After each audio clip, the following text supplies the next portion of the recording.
ممكن تحس فجأة إن الدنيا تقيلة حتى من غير سبب واضح. تحس إنك مش قادر تفرح، مش قادر تركز، ومش قادر تقوم من السرير. الاكتئاب مش بس حزن أو كآبة، ده حالة نفسية بتخليك تحس بالخمول، بفقدان الأمل، وبالانعزال حتى وسط الناس.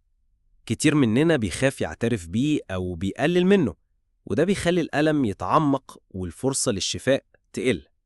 الجانب والتأثير السلبي النفسي: شعور دائم بالحزن، فقدان الأمل، التفكير السلبي المستمر.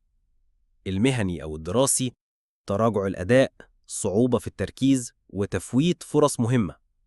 العلاقات: الانسحاب الاجتماعي، سوء التفاهم، وضعف الدعم الاجتماعي. الصحي: اضطرابات النوم، فقدان الشهية أو زيادتها، وتعب جسدي مستمر. الأوهام والمعتقدات الخاطئة عن الاكتئاب: الاكتئاب مش ضعف الشخصية، مش بس مزاج سيء أو فترة عابرة، مش حاجة تتعالج بالكلام مع نفسك بس، محتاج دعم وعلاج.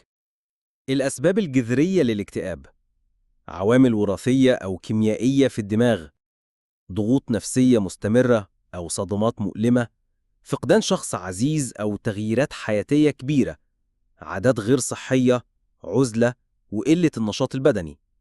الحل: خطوات عملية لمواجهة الاكتئاب. اطلب المساعدة ولا تستنى تتعب أكتر. الكلام مع طبيب نفسي أو معالج هو بداية العلاج.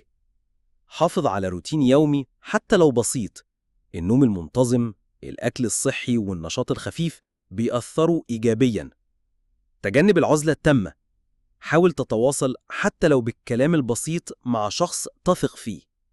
احتفل بأي تقدم مهما كان صغير، ده بيشجعك ويخلي عندك دافع تكمل. مارس تمارين الاسترخاء والتنفس العميق، بتساعد على تهدئة العقل وتخفيف التوتر.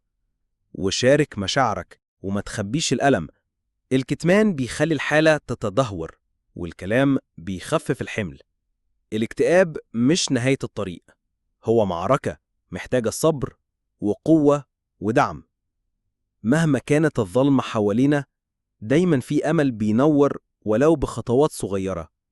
وبقولك، ما تخليش الاكتئاب يسرقك من حياتك. اطلب الدعم وحاول تحافظ على نفسك. انت مش لوحدك، وفي ناس بتفهم وبتساعد.